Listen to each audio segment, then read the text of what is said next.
నా లైఫ్, ఆమె నా ప్రాణం అని చెప్తున్నాడు కదా. ఇప్పుడు ఆమె ఒక విడాకులు ఇచ్చిన మహిళ అని చెప్పి వస్తుంది వార్తలు, పిల్లలు ఉన్నారు, అయితే కూడా ఇతను ఆమెను ఇష్టపడ్డాడు, ఆమెతో సహజీవనం చేస్తున్నాడు అంటే నాకు కొంచెం గొప్పగానే అనిపించింది. కానీ వయసులో ఆమె కొంచెం పెద్దది ఇతని కన్నా, అయినా కానీ అతను ఇష్టపడి వాళ్ళిద్దరూ కలిసి ఉంటున్నారు అనేది నాకు కొంచెం మంచిగానే అనిపించింది. కానీ ఎప్పుడు మంచిగా అనిపిస్తుంది? అతను ఇంకొక బంధంలో లేనప్పుడు. ఈ బంధంలో ఉండి అటు వెళ్ళాడు కాబట్టి అతనిది విపరీత మనస్తత్వం. పైగా అతను ఒక సైకోలాగా బిహేవ్ చేస్తాడని మనకు అర్థమవుతుంది. ఏంటి, బాగా తాగుతాడని, ఇంటికి వచ్చి కూడా తాగుతూ కుటుంబ సభ్యుల ముందు ఆమెతో వీడియో కాల్ మాట్లాడతాడని. ఇదంతా ఒక మానసిక హింస అండి ఆ భార్యకి.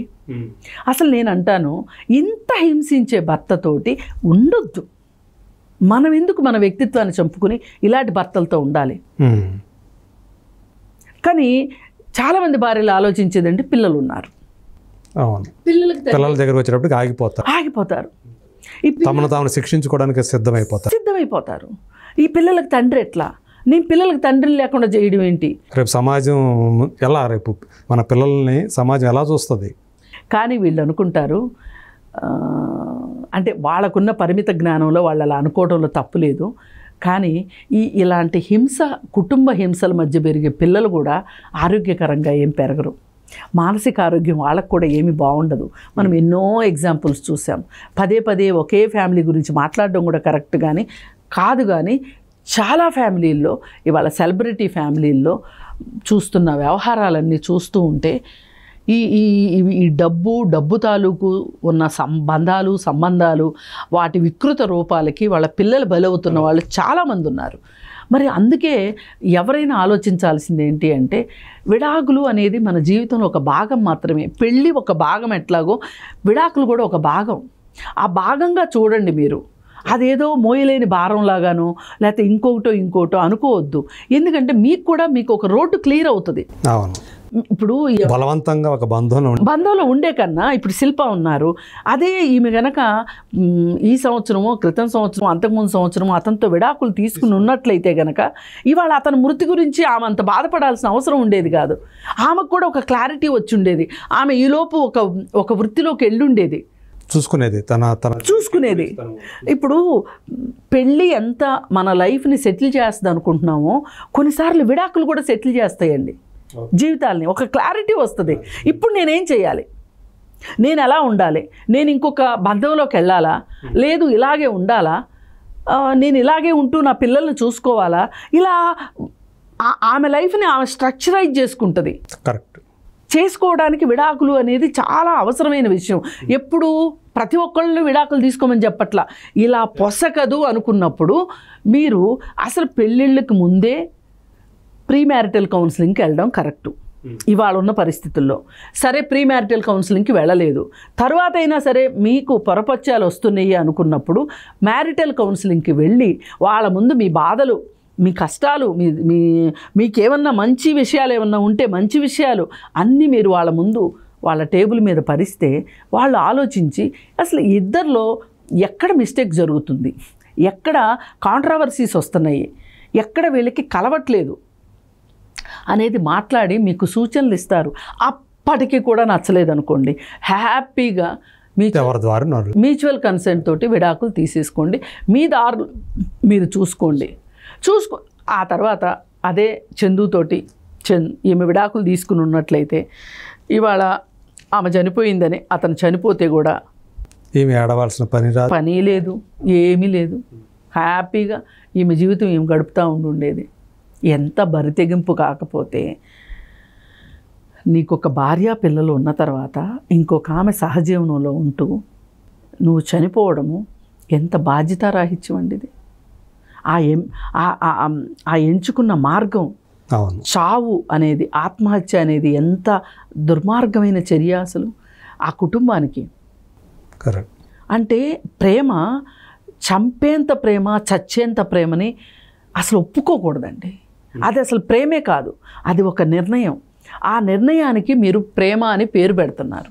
అది నిజానికి దారుణమైన నిర్ణయం. అది దారుణమైన నిర్ణయం. అది దానికి మీరు ప్రేమ అని పేరు పెడుతున్నారు. అది చంపేంత చచ్చేంత ఇష్టాలు ఎప్పుడు కూడా జీవితంలో కరెక్ట్ కాదు. మీరు కొంచెం సంయమనంతో నేను చేసే ఈ పని 1-4 సార్లు ఆలోచించి, అంటే ఏదైనా ఒక మీమాంస వచ్చినప్పుడు ఒక మందు బాటలు పెట్టుకొని మీరు చర్చించారనుకోండి, పరిష్కారం ఏం దొరుకుతుంది? దొరకదు. ఏదైనా ఈ విషయంలో ఒకళ్ళు నిష్ణాతులు అనుకున్న వాళ్ళ ముందు కూర్చొని మీ అంతరంగాన్ని పరిస్తే మీకు చెప్పే సలహా మీకు చెప్తారు. అందుకే ఇవాళ మన ఈ పెరిగిన స్వేచ్ఛ పెరిగింది అనుకుంటున్నాం, వ్యక్తిత్వాలు పెరిగిపోయినాయి, వ్యక్తిత్వవాదం పెరిగిపోయింది, ఎవరికి వాళ్ళకి ఇండివిజువాలిటీ పెరిగిపోయింది, ఇండివిజువలిజం వచ్చి ఎవరి అస్తిత్వం వాళ్ళది అన్నట్టు మాట్లాడుకుంటున్నారు కదా. ఇవన్నీ ఎక్కడికి దారితీస్తున్నాయి అనుకుంటే, ఒకప్పుడు మనం అందరం ఒక చాయిస్ కోసం పోరాడిన మనుషులు అండి. ఒక చదువు కోసము, ఒక తిండి కోసము, ఒక ఉద్యోగం కోసము, ఒక మాదిరి బట్టల కోసము, ఒక ప్రతి దాని కోసం పోరాటంగా ఉండేది. ఒక ఛాన్స్, అది జీవితంలో ఛాన్స్ కోసం ఎదురు చూసిన మనుషులు మనం అందరం. కానీ ఇవాళ మన పిల్లల దగ్గరికి వచ్చేసరికి ఏమైపోయిందంటే ఒక చాయిస్కి వెళ్ళిపోయింది. ఒక కంఫర్టబుల్ లెవెల్కి వెళ్ళిపోయారు వాళ్ళు. హ్యాపీగా అన్ని వాళ్ళకి అందుబాటులోకి వస్తున్నాయి. ఒక ఛాన్స్ కాకుండా ఒక చాయిస్కి ఎప్పుడైతే జీవితం వెళ్ళిపోయిందో ఇలాంటి వెర్రితల్లలు వస్తున్నాయి. అందుకని వీటిని ఖచ్చితంగా కూకటి వేళతో పీకాల్సిందే. అంటే ఇప్పుడే వచ్చాయా వివాహేతర సంబంధాలు? ఒకప్పుడు ఎప్పుడు లేవా అంటే ఎప్పుడూ ఉన్నాయి. కానీ ఇంతకు ముందంతా ఎలా ఉండేది అంటే సొంత కుటుంబాన్ని వదిలిపెట్టుకునేలాగా ఉండేవి కాదు. ఆ భార్య కూడా భర్త వివాహేతర సంబంధాలని, అది నేను కరెక్ట్ అని నేను అనను, కానీ ఆమోదయోగ్యంగా ఉండేది.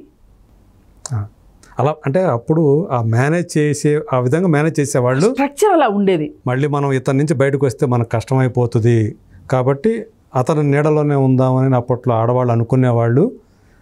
వాళ్ళిద్దరి మధ్య సన్నిహిత సంబంధం లేకపోయినా కానీ ఒక భద్రతగా ఫీల్ అయ్యేవాళ్ళు అప్పట్లో. ఇప్పుడు అది అంతా మారిపోయింది, అదంతా కూడా. అండ్ ఏది ఏమైనా ఒక పురుషుడు చాయిస్ కోసం వెళ్ళడం అనేది మట్టుకు నష్టాన్ని ఇస్తుంది తప్పితే కుటుంబానికి. నువ్వు ఛాన్స్లో ఉంటావా చాయిస్లో ఉంటావా అనేది నీ బుద్ధిని బట్టే ఉంటుంది. నీ బుద్ధి ఏ రోజైతే వక్ర మార్గం పడుతుందో ఆ రోజే నువ్వు చాయిస్ల కోసం వెళ్తావు. ఎందుకంటే ఈ సందర్భంగా మనం మాట్లాడుకుని తీరవలసిన విషయం కూడా నరేష్ విషయం చూసుకుంటే, సినిమా యాక్టర్ నరేష్ విషయం.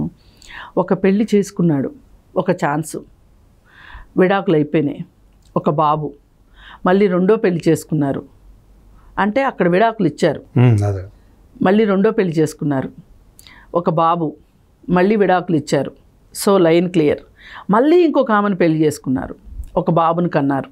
కన్న తర్వాత విడాకులు ఇవ్వకుండా ఇంకొక మహిళని పెళ్లి చేసుకుంటాను అని ఆయన ఊరూరు చాటింపు వేస్తూ సోషల్ మీడియా మొత్తం వాళ్ళే వార్తలు చేసుకుంటూ మళ్ళీ ఆ బంధాన్ని కూడా ఒక పవిత్రమైన బంధంగా చూపించుకోవడం కోసం కొంత డబ్బు ఖర్చు పెట్టి సినిమా తీసి డబ్బులు ఉన్నాయి కాబట్టి ఈ చెయ్యడము, ఇలాంటివన్నీ ఎలా ఉన్నాయి అంటే సమాజానికి చాలా రాంగ్ సిగ్నల్స్ వెళ్తాయి. ఇలా చెయ్యాలి అనుకున్న వాళ్ళకి ఒక ఓతాన్ని ఇస్తాయి, కానీ ఇది కరెక్ట్ కాదు అనే ఒక కౌంటర్ మట్టుకు సమాజంలో రావాల్సిన అవసరం ఉంది. అంటే ఒక సోషల్ యాక్టివిస్ట్గా అంటే సమాజం అనేది అంటే తప్పుడు వైపు కాకుండా ఒక సక్రమమైన మార్గంలో, సవ్యమైన మార్గంలో ఉండాలి. ఇలాంటి వాటిని సవ్యమైన మార్గంలో ఉండాలండి ఖచ్చితంగా. ఎందుకంటే అపసవ్యంగా వెళ్తూ ఉంటే ఎన్ని యాక్సిడెంట్లు అండి.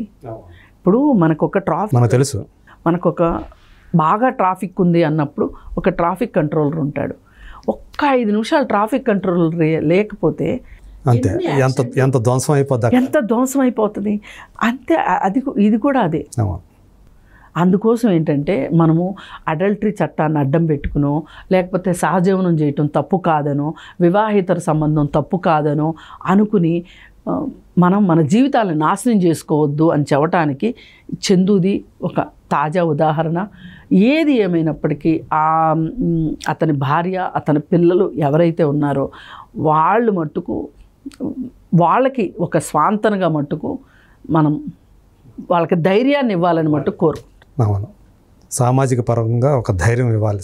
ఇవ్వాలి, ఖచ్చితంగా ఇవ్వాలి. థ్యాంక్ యూ అండి. Thank you so much Krishna Kumar గారు. Thank you.